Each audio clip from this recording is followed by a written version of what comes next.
শীতকালে ফুলকপি শেষ হওয়ার আগে একটা দারুণ রেসিপি তৈরি করলাম। আপনারা কি এইভাবে রেসিপিটা খেয়েছেন কিনা জানি না। যদি না খেয়ে থাকেন অবশ্যই একদিন তৈরি করে খেয়ে দেখবেন কেমন হয়েছে। অবশ্যই কমেন্টে আমারই জানাবেন। ফুলকপি চিকেন, চলুন আর কীভাবে ফুলকপি চিকেনটা তৈরি করব আপনাদের দেখিয়ে দিই। প্রথমে ফুলকপিগুলোকে আমি একটু ভালো করে ভাপ দিয়ে নিয়েছি, নিয়ে ফুলকপি আর আলুগুলোকে এইভাবে ভেজে নিচ্ছে। নিয়ে সেই কড়াইতে জিরে তেজপাতা ফোড়ন দিয়ে দিয়েছি, দিয়ে এখানে পেঁয়াজ কুচি দিয়ে দিলাম। এগুলোকে ভালো করে ভেজে নেব।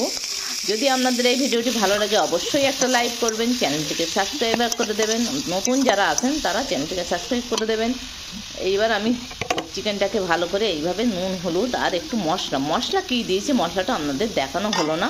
এখানে দিয়েছি ধনে জিরে গোলমরিচ আদা রসুন কাঁচা লঙ্কা বা পাকা শুকনো লঙ্কা দিয়ে এখানে বেটে নিয়েছি একসাথে।